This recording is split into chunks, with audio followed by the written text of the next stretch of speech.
Yeah, this is a subject I love. It's called How to Solve Problems. And human beings happen to meet problems every other day, and they are expected to solve problems. Our ability to solve problems will determine how high we can rise, will determine even our level of income. In fact, in leadership, the more problems we can solve, the higher we rise. And even our income level will always be determined by uh, how we solve problems. The bigger the problem, the better for us. And so our attitude for problems should actually be very positive. We should be very resilient, looking at problems from the point of view of there is something we can do about it, you see. And that's why we will be able to go through this particular section and learn a few other things. Maybe if we can only pick the attitude of problem solving, that will be able to help us a lot. So we will start by reading the text in the book, some number of pages from How to Solve Problems. Who is going to start reading for us? How to solve problems. Even in following your passion, it's possible to die trying without ever achieving the significant success you are dreaming about. You will be better off because you at least tried and failed. You will also be much happier and fulfilled. It's better to try and fail than to fail to try. Failing to try is more serious failure. And when you get started, when you give it a shot, you give it your heart and put your all in it. But what else could hinder your success despite your enthusiasm and determination? There could be a very thin line between determination and insanity. More so, if you consider the popular phrase, insanity is doing the same thing the same way over and over again and expecting a different result. So what next? Running away from your problem does not solve a problem. By Otieno Paul Peter. It is my belief that ignorance is the greatest liability of mankind. As has often been said, people perish due to lack of knowledge. And how true, almost every pain that man goes through can be avoided with proper knowledge, or at least can be overcome with relative ease, if only we choose to learn. But guess what? Not many people like seeking knowledge. On the contrary, very few people have the desire to learn, let alone to read. This is a big tragedy and shall always be one of the greatest stumbling blocks. I congratulate you for your effort. By reading these lines, you are proving to be among the few who read. You are on your way to the top. Your future is first and foremost determined by what you know. Your philosophy, if you have little knowledge, or should I say little information, your future can only be bleak at best. You must study, self-study. Today, getting information does not take a genius. All it requires is willingness to obtain it. You know, your knowledge is very important in forming your belief system that ends up in your subconscious to drive you to the future that you hold in your mind. Working on your knowledge base is a fundamental thing. When you stop reading, you stop growing. Reading should be your best weapon in your quest to realize the greatest that is within you. Quoting from the renowned speaker Les Brown, life is a fight for territory. The moment you stop fighting for what you want, whatever you do, you do not want automatically takes over. End of quote. If you are going to be in a position to live your dream, you will have to choose to be a perpetual learner. Having an attitude of a learner is a great attribute for successful people. You can know it all. It is actually when you think you have known it all that you need to learn even the more. In the school of success, there is no graduation. Knowledge is necessary in order to solve problems. Here are my suggested steps in problem solving. A strategy I often present to different audience. They are in form of questions to self. What really is the problem? At this point, one should try to be clear about what the problem really is. Let us take, for example, you are in the business of selling sweets and you do not sell as much as you want to or as much as you should. Take time to ask yourself what the problem really is. Is it your knowledge of the product, market, or could it be timing? What could it be? Notice that this starts by accepting that there is a problem, that you really do have a problem, not blaming someone else for it. Denial does not help. One must come to terms with the truth and accept, if it exists, that there is a problem, big or small. And so after acknowledging that, you try to figure out what it could be. You try to establish the root cause. When I first ventured into direct selling, I had no real background in the field. Having come from a school of science and landing into an ICT industry as a technical support person, it was really hard for me. I had done hooking 10 years before, but that was a different terrain. No structure at all, no need for prospecting, just exposing the product and displaying them. But this was a different ballgame. I noticed that nothing much was happening in my business. I was literally stuck, no progress. I could not achieve my monthly targets as required by the company, and that meant no earnings. For quite a while, I got into a state which I later called limbo. This is a state I have come to learn almost every business person reaches, more so in network marketing. It is a time you lose enthusiasm, doubts creep in, and you ask yourself critical questions. It is the time when the honeymoon is over and reality sets in. The cozy picture you initially had in your mind disappears, and you wonder whether you really made the right decision getting started anyway. It is at this stage when you start hearing the sounds of the people who warned you and logic sets in.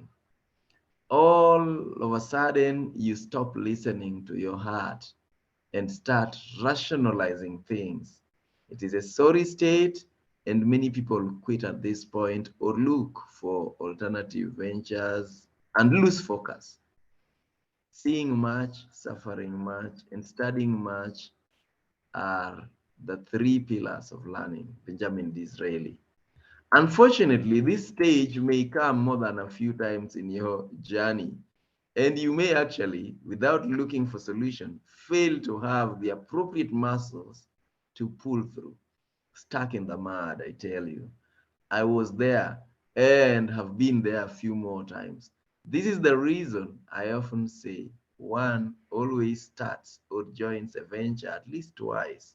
The first time, you join with your heart.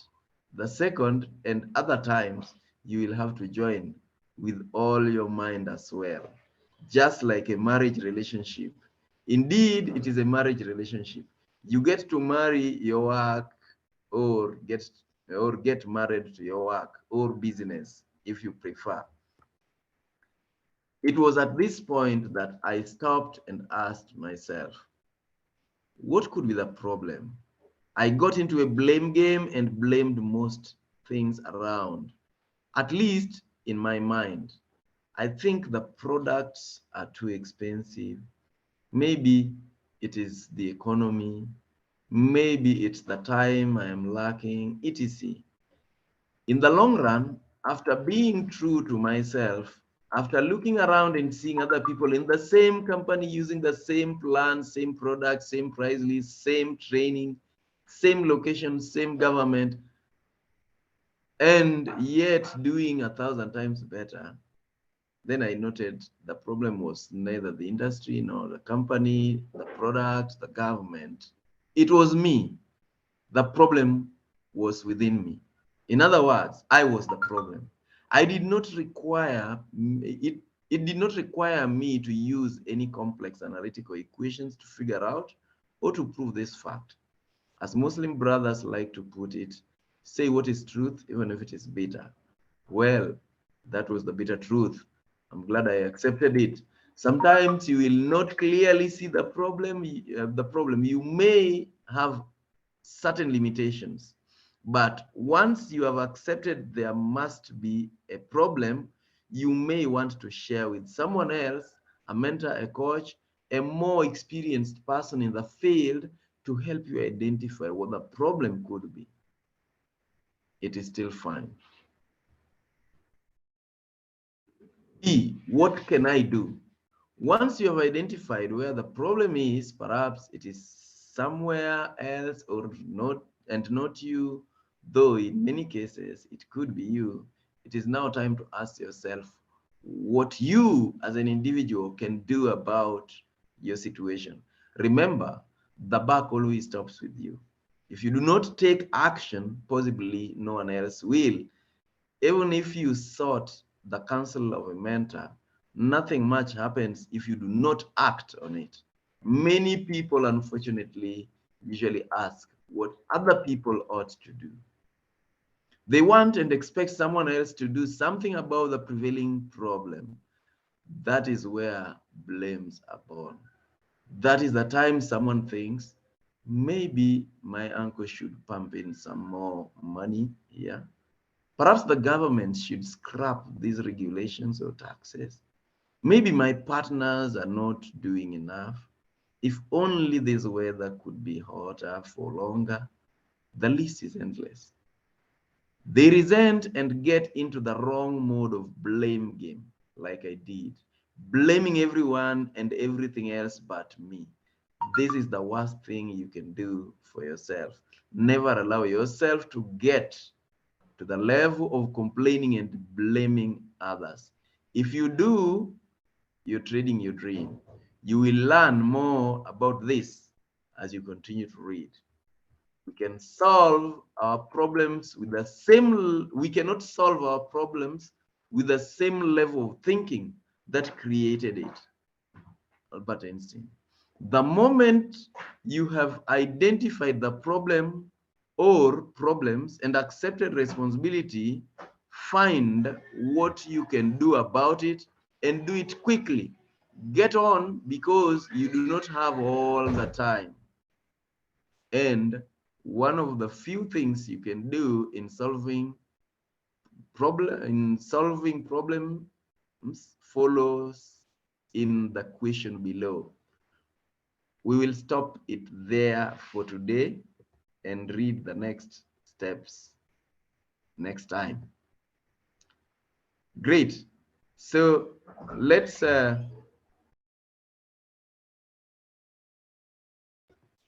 react to that. Let's give a contribution. What you think, what you learned, what struck you. Yes, Catherine.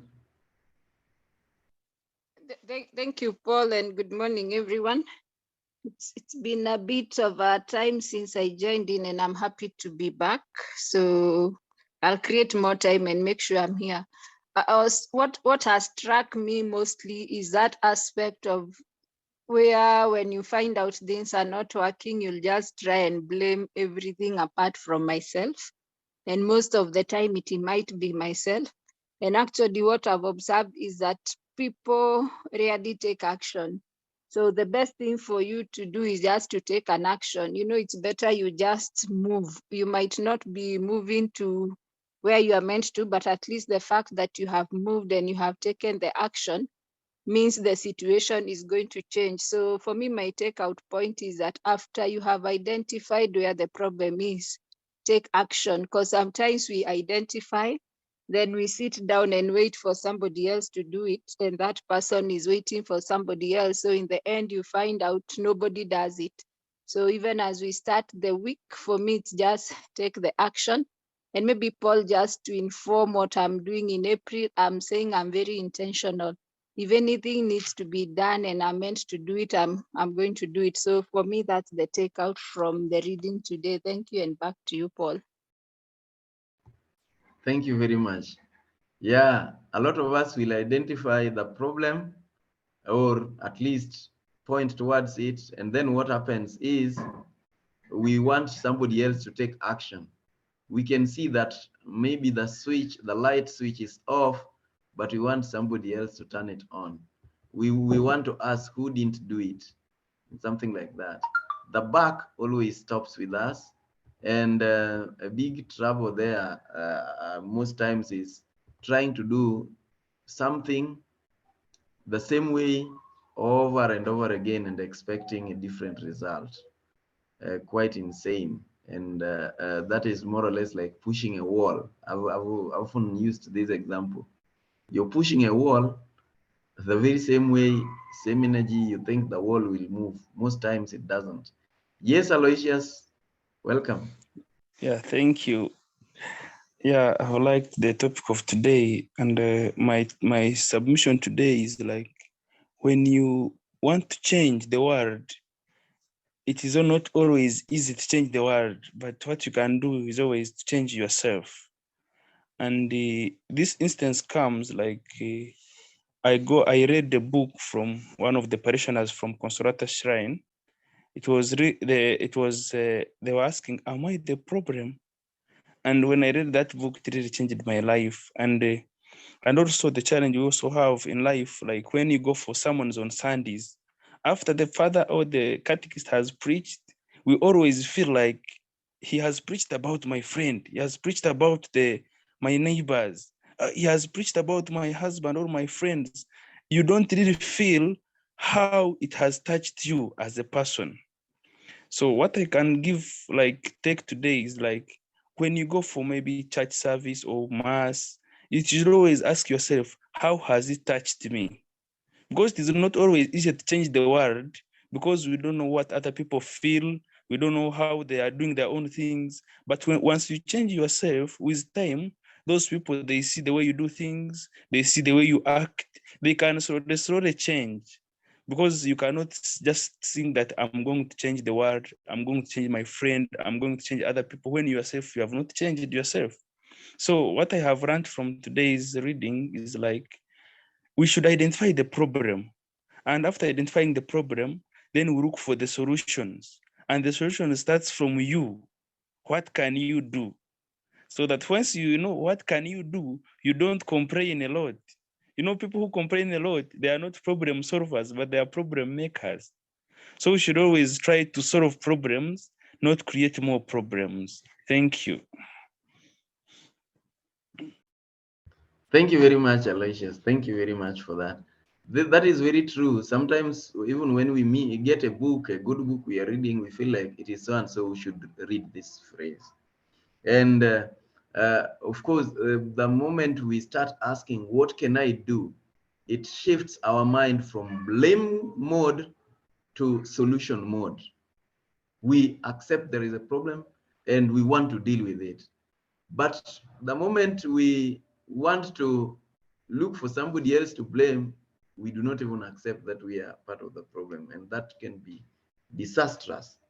It is the little steps that we take, the little actions that we take, and remember, if we seek, we find. That's the way it works. Yes, Elsie. Yes, I'm so happy I'm here this morning to actually be doing this. And I hope Dr. Edda and many others who are in the counseling world will agree with me. Because one of the things we are told in the counseling world, because there's a theory we use, it's called the narrative story, or the narrative therapy. It's all about what is the story you're telling. And one of the questions we ask, or the number one thing we do, is name the problem. And for me, it's such a powerful therapy because once you name the problem, the next thing we are told is to separate the problem from the person. Because the tendency we have is to mix the problem with the person so that the person gets lost. And so even as you say, name the problem, I was like, wow, this is really good because it's true. Once I separate the two, then I'm able to say, wait a minute, this is what I'm dealing with. I know I have the resources I need to handle this and I can go forward. So it's empowering in a way to first of all, name the problem.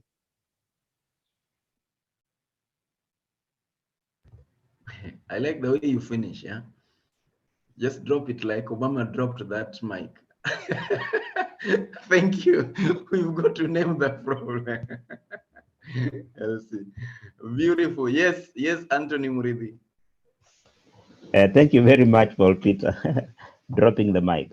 So, a wonderful, wonderful reading for today and a wonderful way to start the week. And I was just thinking of something I was thinking some time back. There's a time I tell people that I'm not a great thinker, but sometimes I do think. So there's a time I was thinking about the issue of problems, like you're saying.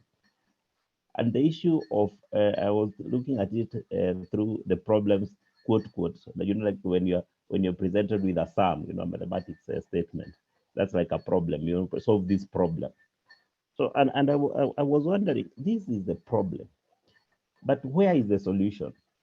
And I came to conclude that the source of the problem is also the source of the solution, because I noted that in as much as I may want to consult other people, in as much as I may want to consult other books, other thoughts, I have to bring forth those thoughts and apply them to that, bring them home to that problem. So the solution is within that problem. Where I'm seeing the problem, it's how do I bring those thoughts to be able to get that solution which is within. So I'm also looking at it the same way, like the way you put it, that you could start blaming the government, everybody here, everything there, but you have everything. And like also, I think it's the elder who was saying that the moment you identify the problem, you are the person who has the problem, and you're also the person who has the solution. So it is you. So yeah, sometimes I know people, especially when it comes to mentorship, coaches, sometimes they want their coaches, they want their mentor to solve their problems. No, they only be able to guide you. You, the person who has the problem, is also be the person who will come out with the solution. So the other people can only be able to guide you. It's like telling somebody, this room is dark. Then he tells you that is the switch. So it's up to me to go and press that switch. So when we have a problem, don't look outside. Let's look within, and the solution is there. Thank you. Thank you very much. Thank you very much, Anthony. Thank you. Thank you very much. In fact, this reminds me, long time ago in secondary school with some friends of mine, we were discussing about problems. And then one of them said, every problem is solvable. A problem must be having a solution. If it doesn't have one, it is not a problem. It's a disaster. And that was a very good attitude that I adopted. And reaching the university, as you mentioned, mathematics, our units in maths they always post for us problems, and that's when I adopted this culture of a problem. The attitude of you want to love problems because you are always given problem and you are asked look for a solution if it exists. If it exists. So the moment we start by changing our attitude about a problem, not crying about it, not bewailing everything that happens, but whenever it happens, we start looking for, well, there is a problem. What can I do? And that's why we are saying, even if you realize that that domain is fairly new, because the first step is to identify the problem. You can't figure it out, then you will go and look for a mentor. In fact, I was telling some of the people, we were going through some sales training last week, and there is a story I was giving that when I had problems with selling, I went to my, I was attending a talk. I heard of this gentleman who was coming from Uganda, who was doing well in business. So I went and attended that evening talk. And the questions that he asked that changed my life drastically was, if you're having a problem with selling the products, first of all, ask yourself, do I believe in myself? And then, do I believe in these products? Because you cannot sell what you don't believe in. Yes. Do I believe in this company? And that opened up my mind, and I had to change my attitude. And that brings me to the idea that sometimes all that we need is to change our attitude about the problem, and then solutions start emanating. Thank you very much. Welcome, Rahab, Kezia, Alex, all the people who've just joined us. Yes, somebody else would like to contribute from the reading? Hello. What, yes, Dr. Eda, go on. Yeah, I was stimulated to go back to my life skills notes. Thank you for that, Elsie, also. And you can't separate, the topic is decision making, but you can't separate decision making from problem solving. And actually, it says that after identifying and defining the problem, you have to first consider all the available facts before you consider a possible solution. So you must have all the facts on the table and understand what of the fact of the matter is. And then from there, you consider the possible solutions to the problem. And then after that, you have to evaluate all of the possible solutions before deciding on the best and implementing. Now implementing is the very final stage. And also in my notes, it says that in problem solving, very few problems ever get completely solved. So I tend to disagree with your statement that every problem must have a solution or else it's a disaster. I don't agree with that because they never get 100% solved, because immediately when you start implementing the solution, another problem will start, yeah? So because any action you take to solve a problem will open up a new path for new problems. And then the next stage after that in decision making is that you must avoid a similar crisis, take steps to avoid a similar crisis. So that is what I remember from my life skills. And then there's also the different types of decision makers. I tend to be a procrastinator. So, you know, just lacking the ability to make a decision and ending up never doing it at all. So that's a major challenge for me. Then there's the professor. Yeah, there's the professors. The professors are the ones who like receiving and understanding all the facts before making a decision. And then the pipe smokers are least bothered. They just smoke a pipe and they never make a decision. They don't bother to look for a solution. Then you have the fence sitters and the impulsive people who just go straight without thinking about all the facts and the possible outcomes. Thank you. So yeah, I think, yeah, my approach to that one would be just knowing that I need to have all the facts ready in front of me before I make a decision, and try to consider all the possible outcomes of the decision.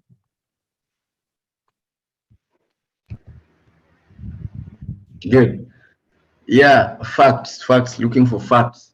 Yeah, sometimes you need to make decisions before you get all the facts right.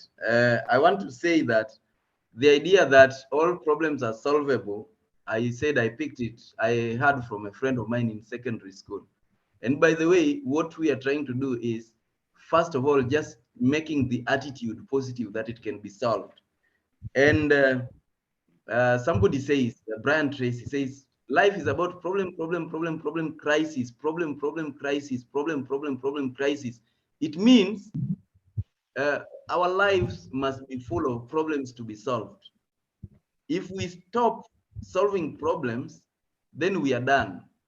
And so completely solving a problem, it means you've solved one problem, which always begets another challenge. If you pass exams for class 1, you have class 2 to pass. You have class 3 to pass. You have all these other ones. So we've got to move in that particular order. We are not saying we are eliminating problems in the world, but we are eliminating the problems that uh, we are facing as at the moment. Thank you very much for that contribution. Also for taking us through your notes on life skills. Thank you very much. And Eunice had raised up her hand. I don't know whether she dropped because then I saw some. Yeah. Eunice is also a counseling psychologist. Yes, Eunice. Yeah, I wanted just to bring in the angle that when we are faced with a problem, we also need to look at what we are telling ourselves in our brains. Because the brain gives you so many questions and answers, taking you both left and right, positive and negative. So again, it is important that that's also one aspect that helps us in solving the problem. You'll get somebody, they have a problem, they come before you, not even in a counseling session, but they already have given up because of the thoughts they have in their brain. Yeah, so let's also look at what are we telling ourselves in the brain, the self-talk, the automatic negative thoughts that we always have.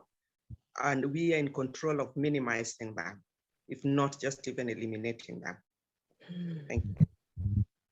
Thank you very much, Eunice. Yes, and that is to me a very big and important step.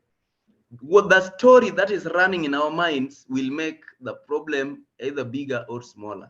And that is the first thing and that's why I was talking about changing the story or changing the attitude that we have about the problem.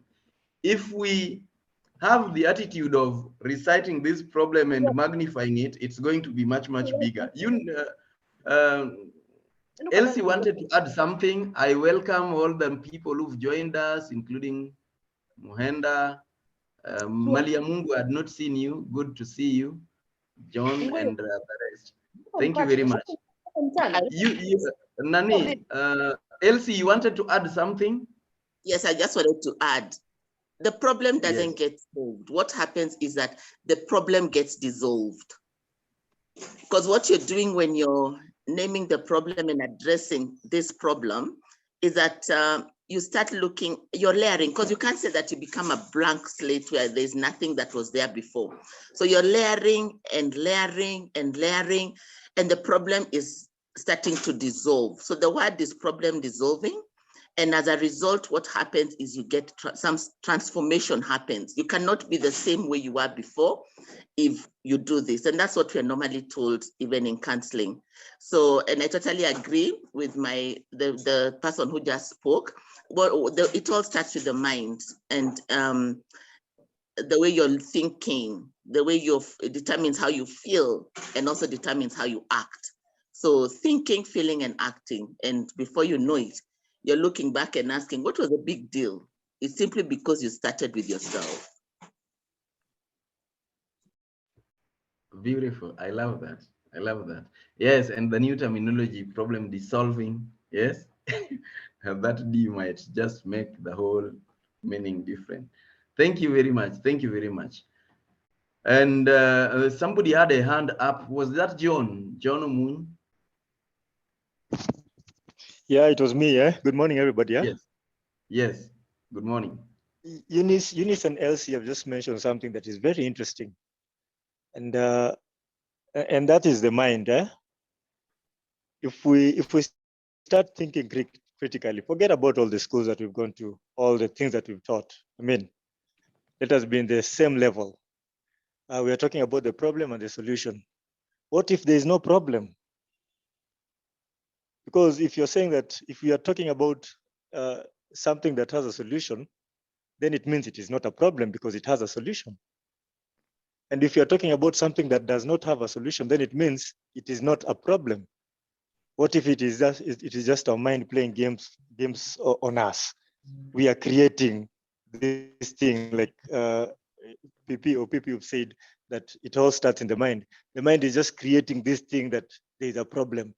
We need a solution for it. By the end of the day, we come and we get a solution for what we thought was a problem, and yet it was not a problem. It was just the mind that is playing games on us. What if all these things that we think are problems are not really problems? Let's think about it. Thanks.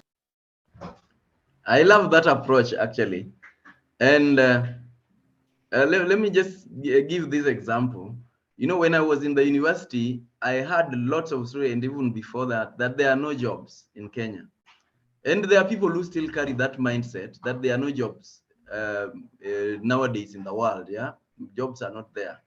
But in my mind and in my belief, I knew there are many jobs.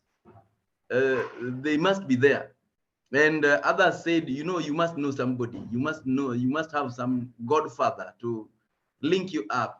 And I was imagining, you know, well, I don't know anybody in Nairobi who can do for me that, but I believe I will get something if I want it. And I also believed that I saw people going back home immediately after graduating. They run back home, let me go rest 2-3 months, then I come back. They never come back. And I learned that if you believe that you're going to get it, you get it. But there are people who believe there are no jobs to the extent that they never get it, the story in their minds. And so sometimes there is no problem, but we've created that problem. And as some other speaker used to say, that is Jim Rohn, we use a lot of worry. We have a lot of worry and we put it in our minds. And this worry thing is a fear painting picture that tells us how ugly things are, while indeed they are not. That's a subject I always deal with when I talk about fear. So sometimes, by the way, the problem only exists in the mind, and that is part of the problem. We need to identify it. Where is it, if it exists, and how do we deal with it? What can I as an individual do with it? Can I also comment on what John has said? Yeah, let me just add one more thing. And there is something that we talked about in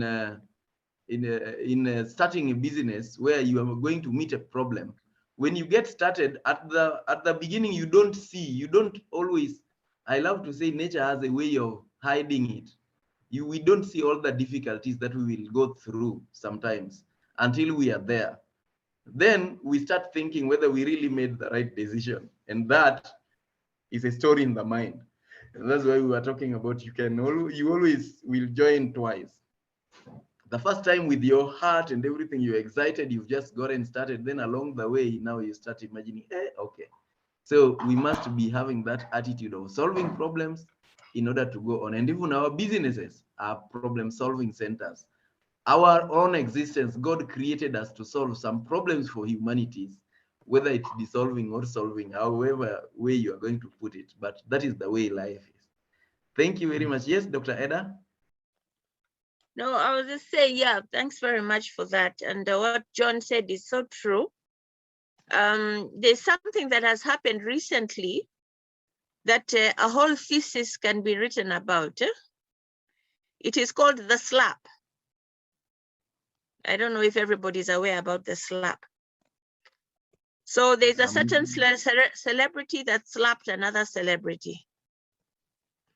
And what people ought to know is that everything that happens in this life, that anything you see in the physical world first happens in the spiritual world. It starts with a thought, then it starts with a feeling, then it continues into an emotion, and then you see the manifestation. So in every decision that we're making, there are very few neutral decisions. You're either listening to the voice of the evil spirit or you're listening to the voice of God. And when you look at what happened, and in that situation, the first celebrity, when Will Smith was listening to the joke of Chris Rock, it was a very mild joke, and Will Smith laughed initially. Then when he saw the facial expression on his wife, where the joke was directed, he decided, hey, hapa sitalala usiku. You see, he's totally being controlled by his wife. It's a very toxic relationship. So now he said, I have to change from my smile and become an angry man, and proceeded to slap the other gentleman called Chris Rock. Chris Rock. So you see, everything that in a span of, how did he change from smiling into anger? It's because he's in a manipulative relationship. And so somebody just decided that I've got to show this guy, I've got to show my wife that I'm able to protect her and whatever it is. But if you go into the relationship, history, you find out that he's totally codependent and she's totally a narcissist. So you find that, so everything happens in the spiritual realm first, and then it becomes a thought. So we need to really be careful about our spiritual condition, because that's what manifests as a fruit in our behavior. Now, all these things are happening as a consequence of that decision, and he's losing all these contracts. And now he's actually, as we speak now, he's in rehab because he's had a nervous breakdown. So thanks for letting me share. Thank you very much. Thank you very much. In fact, I see Liz has also shared there that sometimes the problems depend on the crowd you have let into your space. Yes. Generally, it depends on the company you keep. The company you keep can magnify a problem or help you solve it, and that helps us to check into what company do we keep. And beyond that, you mentioned something, Dr. Eda, which we actually said, or we discussed when we were starting this book at the beginning, when we were talking of creating something from nothing. Everything else begins from within. And because we have control of our inside, we can actually control our outside. And that is quite key. And that's why we keep talking about what stories are going into our minds, what is in our hearts. Like Elsie has talked about thought, feeling, and then action. I've often shared, check that. I've often shared that we have, there is a formula, I don't know whether we've discussed it here. Thoughts plus activities create, thoughts plus activities create the results. And I love to start with the results are given by thoughts plus activities, because we need to start with the results. And so our thoughts will always determine our results, and our thoughts are determined by our feelings and our activities. So that is very, very important. And we've got to know that if we do not take care of what goes into our minds, then we are not going to handle the problems that we experience. That's the way it works. Thank you very much for sharing. Liz, would you like to say what you're saying? Good morning to OPP and the rest of the team. Good morning. Good morning. Well, what I'm saying is sometimes what we see as a problem really is an opportunity for you to either grow in a different way, maybe financially, maybe even spiritually, socially. So sometimes not all situations or what we call problems are really problems. So you must have a discerning eye to be able to know the difference. That's what I just wanted to say. Yeah, thank you. And having just that attitude of looking at it carefully, that is what we are discussing. Thank you. looking at it carefully, what really is the problem? Does it really exist? like John told us, or it doesn't exist? It's a creation of press. By the way, you know, some problems are creation of press, and we've seen a lot of them around. And then people believe it, and people inherit those problems in their minds and end up suffering the consequences. So I love that statement that it's a creation of press. I've used it many times, but it's true. If we do not take care, then media can create problems for us, and then we end up solving problems that don't even exist, but they only exist in fiction in our minds. But again, on the other side, we can create them in our own minds. Yeah, we can create them in our own minds. So it's good to evaluate. Does the problem really exist? Is it a real problem or it's not a problem? And then accepting that reality will be able to assist us. Thank you very much. I see lots of people have joined, a number of people who are joining even for the first time. We do this every other Monday, a time like this, from 7:15 to 8:15. Good to see all of you. And we use the same link. So today we are discussing about problem solving. That is just the start. We started by reading a text from an excerpt from a book. And we read the first two steps, which is one, identifying what the problem really is. We must evaluate, where is the problem? Does it really exist? If it exists, what exactly is it? And somebody, or I think either NC or somebody else said, we need to lay out all the facts describing the problem so that we know it in details. And then the next step that we read was, what can I do about it? And this shifts the mind from blame game, not whom can I blame about it or who caused it, to what can I do? You as an individual, what can you do about it? What step can you take to solve it? So we reached those two steps, and then we have some other 2 or 3 more steps left, which we will finalize next Monday. Yes, as we move towards the end, we have just about 9 minutes left. Some other people who have something to share. Yes, John, you can go ahead.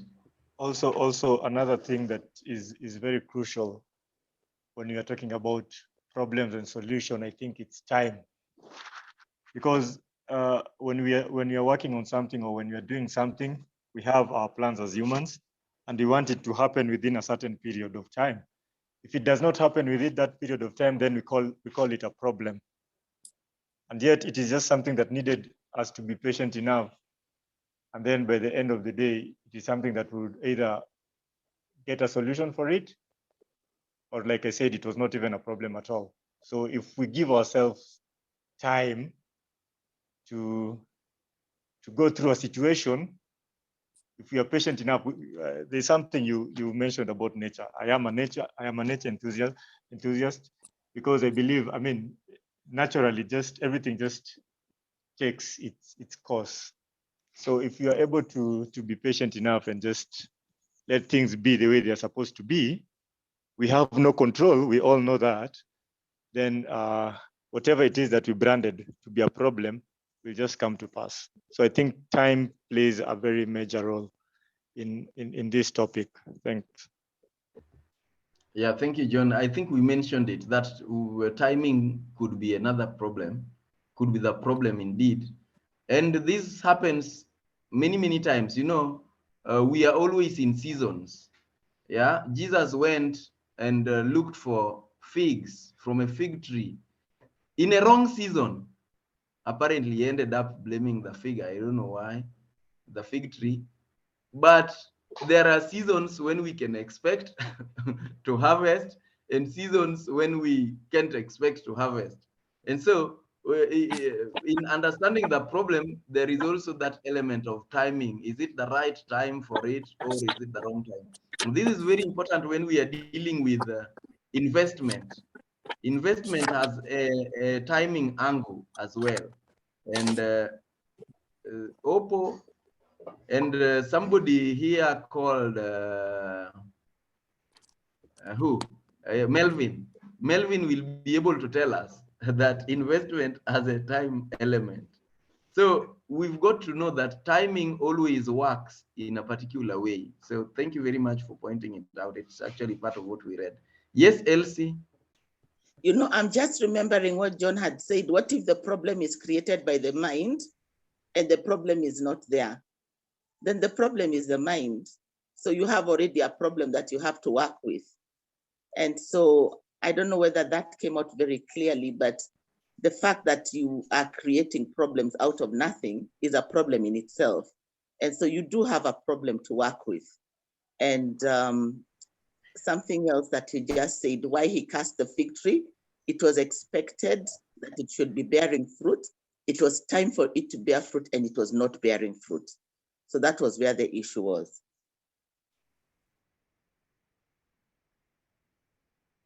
Problem can be ourselves, and that is why we are saying problem can be within. And so you look for what can I do about it. And this is where we talk about what stories do you tell yourself. You need to declutter your mind when you wake up and when before you sleep, so that you have clear minds, clear thinking. And no, there is a different story where I think I'm right about this, where it was not even the timing. It was not the right time for figs to give fruits. Maybe my elder brother Musa will help me. Is that accurate, men of the cloth? I know I'm not very good at quoting the Bible. Yeah. It is okay. How are you? Sorry, I joined late. OPP. Thank you for bringing I'm this doing well. I'm doing nice well now. topic. Help me there. Am I accurate? Yes, you are. Yes, you are. It was not the season for this kind of a tree to be giving the fruits. But deeply theologically speaking, it was meant to explain to the people who are walking with Jesus about the power of having faith in him. So you may want to think that Jesus was not aware that this tree, the season is not yet right. But aside from that, on the topic matter, I was looking at problem solving in the view of somebody who has gone through some problems that you really need someone to come in and help you go through your problems, to solve it. The challenge we usually have as human beings is that we look at this from our lens first. We look at the solution from our lens. So when somebody tries to solve your problem, they look at what they would have done, as opposed to thinking at the context of what was it that you would have done yourself. Because we are not all wired the same. We are not all in the same pedigree. Some people are high in their way of doing things. Some people are low. For lack of better words, they're slow in doing things. But that does not mean that the slower ones are bad. It's just that that's the way they're doing things. In the interest of time, I beg to to leave it there because I joined late, so I may digress on something that we could have already discussed. Thank you very much. Yeah, Jesus was not a farmer, so he can still be excused for not knowing the season, but it's okay. He knew the season. You people of theology will always want to explain something to defend Jesus. Jesus is not defendable because he can defend himself. Yeah. Okay. Because he's the Alpha and Omega. It's okay. Okay.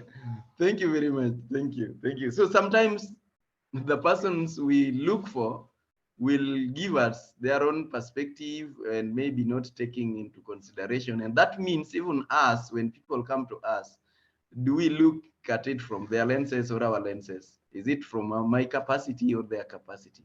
So thank you very much. If somebody has something to add, you can take this moment. Otherwise, I appreciate all the participants. It's our time to close it. If you are not in our group, get to know we have a WhatsApp group for Power Monday. So you can always chat me, and I will be able to add you to that.